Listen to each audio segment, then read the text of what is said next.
اس حدیث سے یہ بھی نکلا کہ آپ کبھی تہجد کی نماز 13 رکعتیں بھی پڑھتے تھے۔ نماز میں عمدہ کام کرنا بلا اتفاق مفسد صلاۃ ہے۔ بھول چوک کے لیے امید عفو ہے۔ جہاں آپ صلی اللہ علیہ وآلہ وسلم کا نماز تہجد کے آخر میں 1 رکعت وتر پڑھ کر ساری نماز کا طاق کر لینا بھی ثابت ہوا۔ اس قدر وضاحت کے باوجود تعجب ہے کہ بہت سے ذی علم حضرات 1 رکعت وتر کا انکار کرتے ہیں۔ حضرت عبداللہ بن مسعود رضی اللہ تعالیٰ عنہ ان بزرگوں میں سے ہیں جنہوں نے ابتدائی اسلام میں حبشہ میں جا کر پناہ لی تھی، اور نجاشی شاہ حبشہ نے جن کو بڑی عقیدت سے اپنے ہاں جگہ دی تھی۔ اسلام کا بالکل ابتدائی دور تھا۔ اس وقت نماز میں باہمی کلام جائز تھا۔ بعد میں جب وہ حبشہ سے لوٹے تو نماز میں باہمی کلام کرنے کی ممانعت ہو چکی تھی۔ ان حضرت صلی اللہ علیہ وآلہ وسلم کے آخری جملہ کا مفہوم یہ کہ نماز میں تو آدمی حق تعالیٰ کی یاد میں مشغول ہوتا ہے، ادھر دل لگا رہتا ہے، اس لیے یہ لوگوں سے بات چیت کا موقع نہیں ہے۔ عبداللہ بن مسعود رضی اللہ تعالیٰ عنہ نے بیان کیا کہ پہلے نبی اکرم صلی اللہ علیہ وآلہ وسلم نماز پڑھتے ہوتے اور ہم سلام کرتے تو آپ اس کا جواب دیتے تھے۔ جب ہم نجاشی کے جہاں سے واپس ہوئے تو ہم نے پہلے کی طرح نماز ہی میں سلام کیا، لیکن اس وقت آپ صلی اللہ علیہ وآلہ وسلم نے جواب نہیں دیا، بلکہ نماز سے فارغ ہو کر فرمایا کہ نماز میں آدمی کو فرصت کہاں۔ زید بن ارقم رضی اللہ تعالیٰ عنہ نے بتلایا کہ ہم نبی کریم صلی اللہ علیہ وآلہ وسلم کے عہد میں نماز پڑھنے میں باتیں کر لیا کرتے تھے۔ کوئی بھی اپنے قریب کے نمازی سے اپنی ضرورت بیان کر دیتا، پھر آیت اتری اور ہمیں نماز میں خاموش رہنے کا حکم ہوا۔ آیت کا ترجمہ یہ ہے: نمازوں کا خیال رکھو اور بیچ والی نماز کا، اور اللہ کے سامنے ادب سے چپ کے کھڑے رہو۔ درمیانی نماز سے عصر کی نماز مراد ہے۔ آیت سے ظاہر ہوا کہ نماز میں کوئی بھی دنیاوی بات کرنا قطعاً منع ہے۔ انس بن مالک رضی اللہ تعالیٰ عنہ نے خبر دی کہ پیر کے روز مسلمان حضرت ابوبکر رضی اللہ تعالیٰ عنہ کی اقتداء میں فجر کی نماز پڑھ رہے تھے کہ اچانک نبی کریم صلی اللہ علیہ وآلہ وسلم حضرت عائشہ رضی اللہ تعالیٰ عنہ کے حجرے کا پردہ ہٹائے ہوئے دکھائی دیے۔ آپ صلی اللہ علیہ وآلہ وسلم نے دیکھا کہ صحابہ صف باندھے کھڑے ہوئے ہیں۔ یہ دیکھ کر آپ کھل کر مسکرا دیے۔ ابوبکر رضی اللہ تعالیٰ عنہ الٹے پاؤں پیچھے ہٹے تو انہوں نے سمجھا کہ نبی کریم صلی اللہ علیہ وآلہ وسلم نماز کے لیے تشریف لائیں گے، اور مسلمان نبی کریم صلی اللہ علیہ وآلہ وسلم کو دیکھ کر اس درجہ خوش ہوئے کہ نماز ہی توڑنے ڈالنے کا ارادہ کر لیا۔ لیکن ان حضرت صلی اللہ علیہ وآلہ وسلم نے ہاتھ کے اشارہ سے ہدایت کی کہ نماز پوری کرو۔ پھر آپ صلی اللہ علیہ وآلہ وسلم نے پردہ ڈال دیا اور حجرے میں تشریف لے گئے۔ حضرت امام بخاری رحمۃ اللہ کا مقصد یہ ہے کہ اب کوئی بھی خاص موقع اگر اس قسم کا آ جائے کہ امام کو پیچھے کی طرف ہٹنا پڑے یا کوئی حادثہ ہی ایسا داعی ہو تو اس طرح سے نماز میں نقص نہ آئے گا۔ ماں کی اطاعت فرض ہے اور باپ سے زیادہ ماں کا حق ہے۔ اس مسئلہ میں اختلاف ہے۔ بعضوں نے کہا جواب نہ دے، اگر دے تو نماز فاسد ہو جائے گی۔ بعضوں نے کہا جواب دے اور نماز فاسد نہ ہوگی۔ اور ابن ابی شیبہ نے روایت کیا ہے کہ جب تو نماز میں ہو اور تیری ماں تجھ کو بلائے تو جواب دے، اور اگر باپ بلائے تو جواب نہ دے۔ امام بخاری رحمۃ اللہ جریج کی حدیث میں اس باب میں لائے کہ ماں کا جواب نہ دینے سے وہ تنگی میں مبتلا ہوئے۔ بعضوں نے کہا جریج کی شریعت میں نماز میں بات کرنا مباح تھا تو ان کو جواب دینا لازم تھا، انہوں نے نہ دیا تو ماں کی بد دعا ان کو لگ گئی۔ حضرت ابو ہریرہ رضی اللہ تعالیٰ عنہ نے بیان کیا کہ نبی کریم صلی اللہ علیہ وآلہ وسلم نے فرمایا، بنی اسرائیل کی ایک عورت نے اپنے بیٹے کو پکارا، اس وقت وہ عبادت خانے میں تھا۔ ماں نے پکارا کہ اے جریج۔ جریج پسو پیش میں پڑ گیا اور دل میں کہنے لگا کہ اے اللہ، میں اب ماں کو دیکھوں یا نماز کو؟ پھر ماں نے پکارا اے جریج۔ وہ اب بھی اس پسو پیش میں تھا کہ اے اللہ، میری ماں اور میری نماز۔ ماں نے پھر پکارا اے جریج۔ وہ اب بھی یہی سوچے جا رہا تھا، اے اللہ، میری ماں اور میری نماز۔ آخر ماں نے تنگ ہو کر بددعا کی کہ اے اللہ، جریج کو موت نہ آئے جب تک وہ فاحشہ عورت کا چہرہ نہ دیکھ لے۔ جریج کی عبادت گاہ کے قریب ایک چرانے والی آیا کرتی تھی جو بکریاں چراتی تھی۔ اتفاق سے اس کے بچہ پیدا ہوا۔ لوگوں نے پوچھا، یہ کس کا بچہ ہے؟ اس نے کہا کہ جریج کا ہے۔ وہ ایک مرتبہ اپنی عبادت گاہ سے نکل کر میرے پاس رہا تھا۔ جریج نے پوچھا کہ وہ عورت کون ہے جس نے مجھ پر تہمت لگائی ہے کہ اس کا بچہ مجھ سے ہے؟ عورت بچے کو لے کر آئی تو انہوں نے بچے سے پوچھا کہ بچے، تمہارا باپ کون؟ بچہ بول پڑا کہ ایک بکری چرانے والا گڈریا میرا باپ ہے۔ ایک روایت میں ہے کہ اگر جریج کو معلوم ہوتا تو جواب دیتا کہ ماں کا جواب دینا بھی اپنے رب کی عبادت ہے۔ انس بن مالک رضی اللہ تعالی عنہ نے کہا کہ ہم سخت گرمیوں میں جب نبی کریم صلی اللہ علیہ وآلہ وسلم کے ساتھ نماز پڑھتے اور چہرے کو زمین پر پوری طرح رکھنا مشکل ہو جاتا تو آپ اپنا کپڑا بچھا کر اس پر سجدہ کیا کرتے تھے۔ مسجد نبوی ابتدا میں ایک معمولی چھپر کی شکل میں تھی جس میں بارش اور دھوپ کا پورا اثر ہوا کرتا تھا، اس لیے شدت گرما میں صحابہ کرام رضی اللہ تعالیٰ عنہ ایسا کر لیا کرتے تھے۔ اب بھی کہیں ایسا ہی موقع ہو تو ایسا کر لینا درست ہے۔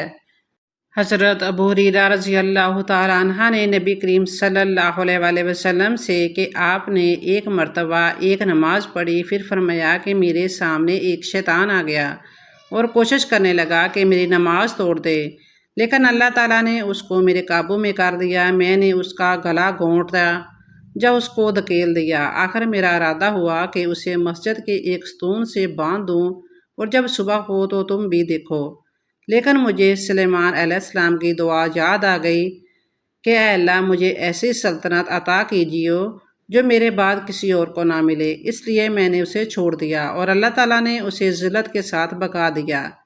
دوسری حدیث میں ہے کہ شیطان عمر کے سایہ سے بھی بھاگتا ہے۔ جب حضرت عمر رضی اللہ تعالیٰ عنہ سے شیطان ڈرتا ہے تو ان حضرت صلی اللہ علیہ وآلہ وسلم کے پاس کیوں کر آیا؟ ان حضرت صلی اللہ علیہ وآلہ وسلم تو حضرت عمر رضی اللہ تعالیٰ عنہ سے کہیں افضل ہیں۔ اس کا جواب یہ ہے کہ چور، ڈاکو، بدمعاش کوتوال سے زیادہ ڈرتے ہیں، بادشاہ سے اتنا نہیں ڈرتے۔ وہ یہ سمجھتے ہیں کہ بادشاہ کو ہم پر رحم آ جائے گا، تو اس سے یہ نہیں نکلتا کہ کوتوال بادشاہ سے افضل ہے۔ اس حدیث سے امام بخاری رحمۃ اللہ علیہ نے یہ نکالا کہ دشمن کو دھکیلنا یا اس کو دھکا دینا، اس سے نماز فاسد نہیں ہوتی۔ امام ابن قیم رحمۃ اللہ علیہ نے کتاب الصلاۃ میں اہل حدیث کا مذہب قرار دیا کہ نماز میں کنگارنا، یا کوئی گھر میں نہ ہو تو دروازہ کھول دینا، سانپ بچھو نکلے تو اس کا مارنا، سلام کا جواب ہاتھ کے اشارے سے دینا، کسی ضرورت سے آگے پیچھے سرک جانا، یہ سب کام درست ہیں، ان سے نماز فاسد نہیں ہوتی۔ حضرت عبداللہ بن عمر رضی اللہ تعالیٰ عنہ نے کہ نبی کریم صلی اللہ علیہ وآلہ وسلم نے ایک دفعہ مسجد میں قبلہ کی طرف رینٹ دیکھی۔ آپ مسجد میں موجود لوگوں پر بہت ناراض ہوئے اور فرمایا کہ اللہ تعالیٰ تمہارے سامنے ہے، اس لیے نماز میں تھوکا نہ کرو، یا یہ فرمایا کہ رینٹ نہ نکالا کرو۔ پھر آپ اترے اور خود ہی اپنے ہاتھ سے اسے کھرچ ڈالا۔ ابن عمر رضی اللہ تعالیٰ عنہ نے کہا کہ جب کسی کو تھوکنا ہی ضروری ہو تو اپنے بائیں طرف تھوک لے۔ اس سے یہ معلوم ہوا کہ برے کام کو دیکھ کر تمام جماعت پر ناراض ہونا جائز ہے، تاکہ سب کو تنبیہ ہو اور آئندہ کے لیے اس کا لحاظ رکھیں۔ نماز میں قبلہ کی طرف تھوکنے سے منع فرمایا، نہ کہ مطلق تھوک ڈالنے سے، بلکہ اپنے پاؤں کے نیچے تھوکنے کی اجازت فرمائی، جیسا کہ اگلی حدیث میں مذکور ہے۔ جب تھوک مسجد میں پختہ فرش ہونے کی وجہ سے دفن نہ ہو سکے تو رومال میں تھوکنا چاہیے۔ پھونک مارنا بھی کسی شدید ضرورت کے تحت جائز ہے، بلا ضرورت پھونک مارنا نماز میں خشوع کے خلاف ہے۔ انس بن مالک رضی اللہ تعالیٰ عنہ سے روایت کرتے تھے کہ نبی کریم صلی اللہ علیہ وآلہ وسلم نے فرمایا کہ جب تم میں سے کوئی نماز میں ہو تو وہ اپنے رب سے سرگوشی کرتا ہے، اس لیے اس کو سامنے نہ تھوکنا چاہیے اور نہ دائیں طرف، البتہ بائیں طرف اپنے قدم کے نیچے تھوک لے۔ امام نماز میں بھول جائے یا کسی دیگر ضروری امر پر امام کو آگاہ کرنا ہو تو مرد سبحان اللہ کہیں اور عورتیں تالیاں بجائیں۔ اگر کسی مرد نے نادانی کی وجہ سے تالیاں بجائیں تو اس کی نماز نہیں ٹوٹے گی۔ چنانچہ سہل رضی اللہ تعالیٰ عنہ کی حدیث میں جو 2 بابوں کے بعد آ رہی ہے کہ صحابہ رضی اللہ تعالیٰ عنہ نے نادانی کی وجہ سے ایسا کیا اور آپ صلی اللہ علیہ وسلم نے ان کو نماز لوٹانے کا حکم نہیں فرمایا۔ سہل بن سعد رضی اللہ تعالیٰ عنہ نے کہ رسول اللہ صلی اللہ علیہ وسلم کو یہ خبر پہنچی کہ قبا کے قبیلہ بنو عمرو بن عوف میں کوئی جھگڑا ہو گیا ہے، اس لیے آپ کئی اصحاب کو ساتھ لے کر ان میں ملاپ کرانے کے لیے تشریف لے گئے۔ وہاں آپ صلی اللہ علیہ وسلم صلح صفائی کے لیے ٹھہر گئے۔ ادھر نماز کا وقت ہو گیا تو حضرت بلال رضی اللہ تعالیٰ عنہ نے حضرت ابوبکر رضی اللہ تعالیٰ عنہ سے کہا کہ رسول اللہ صلی اللہ علیہ وسلم نہیں آئے اور نماز کا وقت ہو گیا تو کیا آپ لوگوں کو نماز پڑھائیں گے؟ آپ نے جواب دیا کہ ہاں، اگر تم چاہتے ہو تو پڑھا دوں گا۔ چنانچہ بلال رضی اللہ تعالیٰ عنہ نے تکبیر کہی اور حضرت ابوبکر نے آگے بڑھ کر نیت باندھ لی۔ اتنے میں رسول اللہ صلی اللہ علیہ وسلم بھی تشریف لے آئے اور صفوں سے گزرتے ہوئے آپ پہلی صف میں آ کھڑے ہوئے۔ لوگوں نے ہاتھ پر ہاتھ مارنے شروع کر دیے۔ سہل نے کہا کہ تصفیق کے معنی تصفیق کے ہیں۔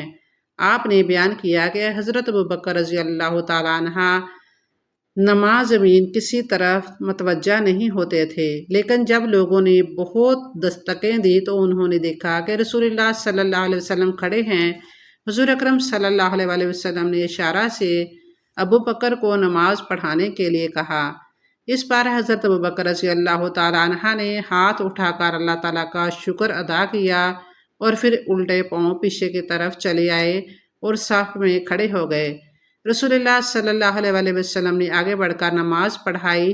نماز سے فارغ ہو کر آپ لوگوں کی طرف متوجہ ہوئے اور فرمایا کہ لوگوں، یہ کیا بات ہے کہ جب نماز میں کوئی بات پیش آتی ہے تو تم تالیاں بجانے لگتے ہو؟ یہ مسئلہ تو عورتوں کے لیے ہے۔ تمہیں اگر نماز میں کوئی حادثہ پیش آئے تو سبحان اللہ کہا کرو۔ اس کے بعد ابوبکر رضی اللہ تعالیٰ عنہ کی طرف متوجہ ہوئے اور فرمایا کہ ابوبکر، میرے کہنے کے باوجود تم نے نماز کیوں نہیں پڑھائی؟ حضرت ابوبکر رضی اللہ تعالیٰ عنہ نے کہا کہ ابو قحافہ کے بیٹے کو زیب نہیں دیتا کہ رسول اللہ صلی اللہ علیہ وسلم کی موجودگی میں نماز پڑھائے۔ حضرت ابو ہریرہ رضی اللہ تعالیٰ عنہ نے کہا کہ حضرت صلی اللہ علیہ وسلم نے کمر پر ہاتھ رکھ کر نماز پڑھنے سے منع فرمایا، یعنی کہ کوکھ پر ہاتھ رکھنے سے منع فرمایا۔ حکمت اس میں یہ ہے کہ ابلیس اسی حالت میں آسمان سے اتارا گیا اور یہود اکثر ایسا کیا کرتے تھے، یا دوزخی اسی طرح راحت لیں گے، اس لیے اس سے منع کیا گیا۔ یہ متکبروں کی بھی علامت ہے۔ نماز میں شیطان وساوس کے لیے پوری کوشش کرتا ہے، اس لیے اس بارے میں انسان مجبور ہے۔ بس جب نماز کے اندر شیطانی وساوس کی وجہ سے یہ نامعلوم رہے کہ کتنی رکعتیں پڑھ چکا ہوں تو یقین پر بنا رکھے۔ اگر اس کے فہم میں نماز پوری نہ ہوئی ہو تو پوری کر کے سہو کے 2 سجدے کر لے۔ حضرت ابو ہریرہ رضی اللہ تعالیٰ عنہ نے کہ رسول اللہ صلی اللہ علیہ وسلم نے فرمایا کہ جب نماز کے لیے اذان دی جاتی ہے تو شیطان پیٹھ موڑ کر ریا خارج کرتا ہوا بھاگتا ہے تاکہ اذان نہ سن سکے۔ جب مؤذن چپ ہو جاتا ہے تو مردود پھر آ جاتا ہے، اور جب جماعت کھڑی ہونے لگتی ہے اور تکبیر کہی جاتی ہے پھر بھاگ جاتا ہے، لیکن جب مؤذن چپ ہو جاتا ہے تو پھر آ جاتا ہے اور آدمی کے دل میں برابر وساوس پیدا کرتا رہتا ہے، کہتا ہے کہ فلاں فلاں بات یاد کر۔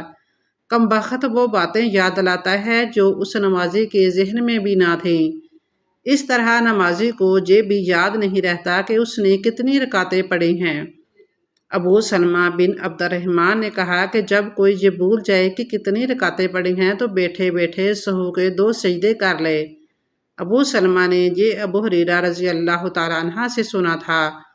عبداللہ بن مسعود رضی اللہ تعالیٰ عنہ نے کہ رسول اللہ صلی اللہ علیہ وسلم نے ظہر میں 5 رکعت پڑھ لیں، اس لیے آپ سے پوچھا گیا کہ کیا نماز کی رکعتیں زیادہ ہو گئی ہیں؟ آپ نے فرمایا کہ کیا بات ہے؟ کہنے والے نے کہا کہ آپ صلی اللہ علیہ وسلم نے 5 رکعتیں پڑھی ہیں۔ اس بار آپ صلی اللہ علیہ وسلم نے اسلام کے بعد 2 سجدے کیے۔ اللہ تعالیٰ ہمیں دین کی صحیح سمجھ دے۔ ویڈیو اچھی لگی ہو تو کمنٹ سیکشن میں اللہ تعالیٰ کے 99 ناموں میں سے ایک نام ضرور شیئر کریں۔ جو پکا نمازی ہوگا وہ اس ویڈیو کو ضرور شیئر کرے گا۔ رہنمائی صدقہ جاریہ ہے۔ جزاک اللہ خیراً۔